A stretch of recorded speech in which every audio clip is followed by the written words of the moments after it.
Welcome two news affairs. ನಾನು Bhavana R Gowda.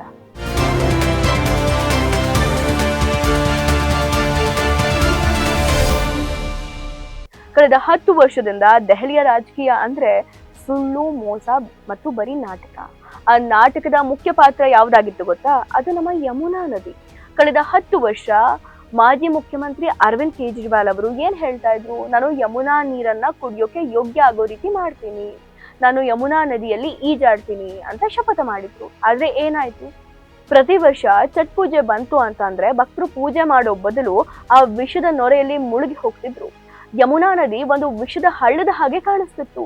ನೊರೆ, ಗಲೀಜು, ದುರ್ವಾಸನೆ ಇದನ್ನ ನೋಡಿ ಇಡೀ ದೇಶ ನಾಚಿಕೆ ಪಡ್ತಾ ಇತ್ತು. 10 ವರ್ಷ ಕಳೆದ್ರು, ಸಾವಿರಾರು ಕೋಟಿ ರೂಪಾಯಿ ಖರ್ಚಾದ್ರೂ ನದಿಯ ಪರಿಸ್ಥಿತಿ 1 ಮಿಲಿಮೀಟರ್ ಕೂಡ ಸುಧಾರಿಸಲಿಲ್ಲ. ಇದು ರಾಜಕೀಯ ವೈಫಲ್ಯ ಅಲ್ಲದೆ ಮತ್ತೇನು? ಈಗ ನೋಡಿ, ದೆಹಲಿಯ ಈಗಿನ ಮುಖ್ಯಮಂತ್ರಿ ರೇಖಾ ಗುಪ್ತಾ ಅವರು ಅಧಿಕಾರಕ್ಕೆ ಬಂದಿದ್ದು ಕೇವಲ 8 ತಿಂಗಳ ಹಿಂದೆ. ಅವರು ಅಧಿಕಾರಕ್ಕೆ ಬಂದ ತಕ್ಷಣ ಅವರು ಕೊಟ್ಟ ಮೊದಲ ಭರವಸೆ ಏನಾಗಿತ್ತು ಗೊತ್ತಾ? ಅವರು ಒಂದು ಮಾತು ಹೇಳಿದ್ರು, ಮುಂದಿನ ಛಟ್ ಪೂಜೆಗೆ ಯಮುನಾ ನದಿಯ ನೀರು ಪೂಜೆಗೆ ಅರ್ಹವಾಗಿರ್ಬೇಕು, ಆ ರೀತಿ ನಾನು ಮಾಡ್ತೀನಿ ಅಂತ ಹೇಳಿದ್ರು. ಆದ್ರೆ ಅರವಿಂದ್ ಕೇಜ್ರಿವಾಲ್ ಅವರ ಕಡೆಯವರು ಈಗ ಏನ್ ಹೇಳ್ತಿದ್ದಾರೆ ಅಂತ ಅಂದ್ರೆ, ಅವರು ಒಂದು ಸುಳ್ಳು ಸುದ್ದಿಯನ್ನ ಹಬ್ಬಿಸ್ತಿದ್ದಾರೆ. ಅವ್ರು ಹೇಳ್ತಿದ್ದಾರೆ, ನೋಡಿ, ರೇಖಾ ಗುಪ್ತಾ ಅವರು ಕುಡಿಯೋ ನೀರು ಮಾಡ್ಲಿಲ್ಲ, ಯಮುನಾ ನದಿ ನೀರು ಕುಡಿಯೋ ಪರಿಸ್ಥಿತಿಗೆ ಬರ್ಲಿಲ್ಲ ಅಂತ ಹೇಳ್ತಿದ್ದಾರೆ.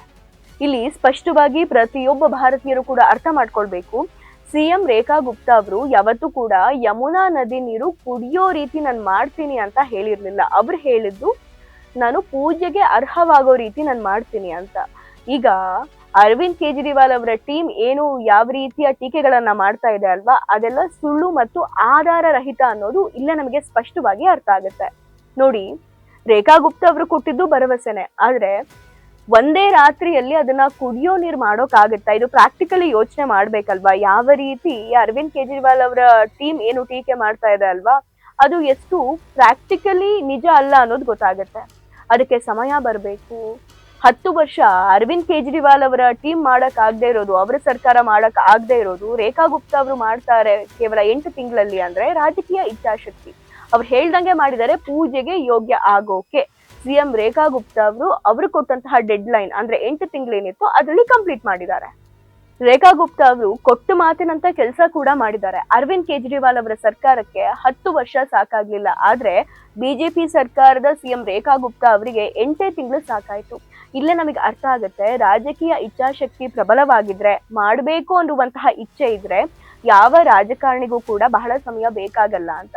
ಬರೀ ಇದು ಘೋಷಣೆ ಆಗಿರ್ಲಿಲ್ಲ, ಆಕ್ಷನ್ ಆಗಿತ್ತು. ಹಿಂದೆ ಅರವಿಂದ್ ಕೇಜ್ರಿವಾಲ್ ಅವರ ಟೀಮ್ ಬರೀ ಪೋಸ್ ಕೊಡ್ತಾ ಇದ್ರು, ಆದ್ರೆ ಸಿಎಂ ರೇಖಾ ಗುಪ್ತಾ ಅವರು ದಿನಕ್ಕೆ 18 ಗಂಟೆ ಕೆಲಸ ಮಾಡ್ತಿದ್ದಾರೆ. ಅಧಿಕಾರಿಗಳಿಗೆ ಕ್ಲಿಯರ್ ಟಾರ್ಗೆಟ್ ಕೊಟ್ಟಿದ್ರು, ಇಲ್ಲಿ ರಾಜಕೀಯ ಬೇಡ, ನನಗೆ ಯಮುನಾ ನದಿಯಲ್ಲಿ ಕೊಳೆ ಇರಬಾರ್ದು, ಪೂಜೆಗೆ ಯೋಗ್ಯ ಆಗೋ ರೀತಿ ಆಗ್ಬೇಕು ಅಂತ. ಹಾಗೆ ಎರಡನೇದಾಗಿ ಬಹಳ ಮುಖ್ಯವಾದ ಅಂಶ ಏನು ಅಂದ್ರೆ, ಕಲುಷಿತ ನೀರಿಗೆ ಶಾಶ್ವತ ತಡೆ. ಯಮುನೆಗೆ ಸೇರುವಂತಹ ಎಲ್ಲಾ ಮುಖ್ಯ 10 ಕೊಳಚೆ ನೀರಿನ ಪಾಯಿಂಟ್ ಗಳನ್ನ ಗುರುತಿಸಿ ಅದಕ್ಕೆ ತಕ್ಷಣ ಟ್ರೀಟ್ಮೆಂಟ್ ಕೊಟ್ಟಿದ್ದಾರೆ. ಕೇವಲ ಬಾಯಿ ಮಾತಲ್ಲ, ಹೊಸ STP ಗಳನ್ನ ರೆಕಾರ್ಡ್ ವೇಗದಲ್ಲಿ ಅಳವಡಿಕೆ ಮಾಡಿದ್ದಾರೆ. ಜೊತೆಗೆ ಕಾರ್ಖಾನೆಗಳ ವಿಷದ ನೀರು ನದಿಗೆ ಸೇರೋದನ್ನ ಸಂಪೂರ್ಣವಾಗಿ ನಿಲ್ಲಿಸಿದ್ದಾರೆ ರೇಖಾ ಗುಪ್ತಾ ಅವರ ಸರ್ಕಾರ. ಹಾಗೆ ಮೂರನೇ ಬಹಳ ಮುಖ್ಯವಾದ ಪಾಯಿಂಟ್ ಏನು ಅಂತ ಅಂದ್ರೆ, ನೊರೆಗೆ ಫೈನಲ್ ಸೊಲ್ಯೂಷನ್. ನಿಮಗೆ ನೆನಪಿದ್ಯಾ? ಹಿಂದಿನ ಸರ್ಕಾರ ಬರೀ ನೊರೆ ಕಡಿಮೆ ಮಾಡೋಕೆ ನೀರಿಗೆ ರಾಸಾಯನಿಕ ಅಂದ್ರೆ ಕೆಮಿಕಲ್ ಅನ್ನ ಹಾಕ್ತಾ ಇತ್ತು. ನೊರೆ ಕಡಿಮೆ ಆಗ್ತಿತ್ತು, ಆದ್ರೆ ನೀರ್ ಇನ್ನೂ ವಿಷದ ಹಾಗೆ ಇರ್ತಾ ಇತ್ತು. ಅಂದ್ರೆ ಅದೆಲ್ಲ ನಾಟಕ ಅಂತ ನಿಮಗೆ ಅನ್ಸಲ್ವಾ? ಆದ್ರೆ ಸಿಎಂ ರೇಖಾ ಗುಪ್ತಾ ಅವರು ನೊರೆ ಬರೋ ಮೂಲವನ್ನೇ ಬಂದ್ ಮಾಡಿದ್ದಾರೆ. ಇದು ಬಹಳ ಮುಖ್ಯ. ಕೆಮಿಕಲ್ ಹಾಕಿ ಆ ಕ್ಷಣದಲ್ಲಿ ಅಂದ್ರೆ ಪೂಜೆ ಮಾಡೋ ಟೈಮಲ್ಲಿ ನೊರೆ ಬರ್ದೆ ಅದನ್ನ ಇನ್ನೂ ನೀರನ್ನ ವಿಷ ಮಾಡಿದ್ರೆ ಏನು ಉಪಯೋಗ ಬಂತು? ಆದ್ರೆ ರೇಖಾ ಗುಪ್ತಾ ಅವರು ನೊರೆಯ ಮೂಲವನ್ನೇ ಬಂದ್ ಮಾಡಿದ್ದಾರೆ. ಇದು ವಿರೋಧ ಪಕ್ಷದವರು ಸ್ವಲ್ಪ ಯೋಚನೆ ಮಾಡಿ ಟೀಕೆ ಮಾಡ್ಬೇಕಲ್ವಾ? ಹಾಗೆ ನಾಲ್ಕನೇದಾಗಿ ಬಹಳ ಮುಖ್ಯವಾದ ವಿಚಾರ ಏನು ಅಂದ್ರೆ, ಪೂಜೆಗೆ ಬೇಕಾದ ಗುಣಮಟ್ಟ.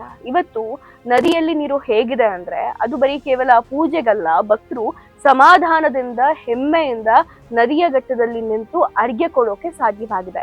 ನೋಡಿ, ಅರವಿಂದ್ ಕೇಜ್ರಿವಾಲ್ ಅವರಿಗೆ 10 ವರ್ಷದಲ್ಲಿ ಕೂಡ ಯಮುನೆಯನ್ನ ಕ್ಲೀನ್ ಮಾಡೋಕ್ ಆಗ್ಲಿಲ್ಲ ಅಂದ್ರೆ ಇಲ್ಲಿ ನಮಗೆ ಅರ್ಥ ಆಗುತ್ತೆ, ಅವ್ರಿಗೆ ನಿಜವಾದ ಉದ್ದೇಶ ಇರ್ಲಿಲ್ಲ ಯಮುನೆಯನ್ನ ಕ್ಲೀನ್ ಮಾಡ್ಬೇಕು ಅನ್ನೋದು. ಅಂದ್ರೆ ರಾಜಕೀಯವಾಗಿ ಕೇವಲ ಪ್ರಣಾಳಿಕೆಗೆ ಮಾತ್ರ ಯಮುನೆಯನ್ನ ಕ್ಲೀನ್ ಮಾಡ್ತೀನಿ ಅನ್ನೋದು ಅಲ್ಲಿ ಸೀಮಿತವಾಗಿತ್ತು ಬಿಟ್ರೆ, ಮನಸ್ಸಿದ್ದಿದ್ರೆ ರೇಖಾ ಗುಪ್ತಾ ಅವ್ರಿಗೆ 8 ತಿಂಗಳಲ್ಲಾಗಿದ್ದು ಅರವಿಂದ್ ಕೇಜ್ರಿವಾಲ್ ಅವರಿಗೆ 10 ವರ್ಷದಲ್ಲಿ ಯಾಕಾಗ್ಲಿಲ್ಲ? ಆದ್ರೆ ಬಿಜೆಪಿ ಸರ್ಕಾರದ ಸಿಎಂ ರೇಖಾ ಗುಪ್ತಾ ಅವರ ಉದ್ದೇಶ ಅದೇ ಆಗಿತ್ತು. ಅವರು ಜನರ ಕಷ್ಟವನ್ನ ಅರ್ಥ ಮಾಡ್ಕೊಂಡ್ರು, ನದಿಯ ಪಾವಿತ್ರತೆಯನ್ನ ಅರ್ಥ ಮಾಡ್ಕೊಂಡ್ರು. ಇಲ್ಲಿ ಬಹಳ ಮುಖ್ಯವಾದ ವಿಚಾರ ಇದೆ. ಯಾವುದೇ ರಾಜಕಾರಣಿ ಆದ್ರೂ ಅಧಿಕಾರಕ್ಕೆ ಬರ್ಬೇಕು ಅಂತ ಅಂದ್ರೆ ಅವರು ಜನರ ಭಾವನೆಯನ್ನ ಅರ್ಥ ಮಾಡ್ಕೋಬೇಕು, ಧಾರ್ಮಿಕ ಭಾವನೆಯನ್ನು ಕೂಡ ಅರ್ಥ ಮಾಡ್ಕೊಳ್ಬೇಕು. ಅವರು ಬಂದ ತಕ್ಷಣ ಪ್ರಥಮ ಆದ್ಯತೆಯನ್ನ ಕೊಟ್ಟಿದ್ದೆ ನಾನು ಯಮುನೆಯನ್ನ ಕ್ಲೀನ್ ಮಾಡ್ತೀನಿ ಅಂತ. ಅವರು ದೆಹಲಿಯ ಜನತೆಗೆ ಹೇಳಿದ್ರು, ನಾವು ಮಾಡ್ತೀವಿ ಅಂತ ಅಂದ್ರೆ ಮಾಡೇ ತೋರಿಸ್ತೀವಿ, ನಾವು ಕೇವಲ ಭರವಸೆಯನ್ನ ಕೊಟ್ಟು ಕೈ ತೊಳ್ಕೊಳ್ಳುವಂತಹ ಸರ್ಕಾರ ಅಲ್ಲ ಅಂತ. ಈ ಯಮುನಾ ನದಿಯ ಯಶಸ್ಸು ರೇಖಾ ಗುಪ್ತಾ ಅವರ ಇಡೀ ಟೀಮ್ಗೆ ಸಲ್ಲತ್ತೆ. ಇದು ಬರೀ ನದಿ ಶುದ್ಧವಾಗಿದ್ದಲ್ಲ, ಒಂದು ರಾಜಕೀಯದಲ್ಲಿ ಪ್ರಾಮಾಣಿಕತೆ ಮತ್ತು ಬದ್ಧತೆ ಇದ್ರೆ ಏನ್ ಬೇಕಾದ್ರೂ ಮಾಡಬಹುದು ಅನ್ನೋದನ್ನ ತೋರಿಸ್ತಾರಲ್ವಾ, ಅದು ರೇಖಾ ಗುಪ್ತಾ ಅವರ ಇಡೀ ಟೀಮ್ಗೆ ಸಿಕ್ಕಂತಹ ಯಶಸ್ಸು ಅಂತಾನೆ ಹೇಳ್ಬೋದು. ಬದಲಾವಣೆ ಆಗಬೇಕು ಅಂದ್ರೆ ಸರಿಯಾದ ವ್ಯಕ್ತಿ ಮುಖ್ಯಮಂತ್ರಿ ಕುರ್ಚಿಯಲ್ಲಿ ಕೂರ್ಬೇಕು. ನಮ್ಮ ರೇಖಾ ಗುಪ್ತಾ ಅವರು ಬಿಜೆಪಿ ಸರ್ಕಾರದ ಜೊತೆಗೂಡಿ ಇವತ್ತು ದೆಹಲಿಗೆ ಒಂದು ಹೊಸ ಭರವಸೆಯನ್ನ ಕೊಟ್ಟಿದ್ದಾರೆ. ಛಟ್ ಪೂಜೆಯ ಸಂದರ್ಭದಲ್ಲಿ ಭಕ್ತರ ಕಣ್ಣಲ್ಲಿ ಹೊಸ ಸಂತೋಷವನ್ನ ತಂದಿದ್ದಾರೆ. ನೋಡಿ, ಸತ್ಯ ಅನ್ನೋದು ಸೂರ್ಯನ ಹಾಗೆ, ಜಾಸ್ತಿ ದಿನ ಮುಚ್ಚಿಡೋಕ್ ಆಗಲ್ಲ. ಯಮುನೆ ಈಗ ಶುದ್ಧವಾಗಿದೆ, ಆದ್ರೆ ಪ್ರತಿಯೊಬ್ಬ ಭಾರತೀಯರ ಸಂಕಲ್ಪ ಒಂದೇ, ಯಮುನೆಯ ನೀರು ಕುಡಿಯೋ ಹಂತಕ್ಕೆ ಬರ್ಲಿ ಅಂತ. ಇದಾಗಿತ್ತು ಇವತ್ತಿನ ನ್ಯೂಸ್ ಅಫೇರ್ಸ್ ಅಪ್ಡೇಟ್ಸ್. ನೋಡ್ತಾ ಇರಿ insight rush news. Vande Bharat ಮಾತರಂ.